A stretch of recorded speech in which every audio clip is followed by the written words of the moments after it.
Okay, right now it is technically August 3rd, 2010. So that means technically yesterday afternoon, HTC and Sprint officially released their Android 2.2 update for the HTC Evo. And one of the things that was added was the use of the LED flashlights for the camera to also be used in motion picture. So you can just turn that on or off.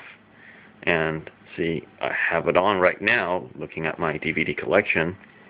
And as you can see, well, it works pretty well for subjects that are fairly close in range. But of course, if you want to go for stuff that's further away, then it's not going to work too well. But it's better than shooting stuff in the dark. So there you go.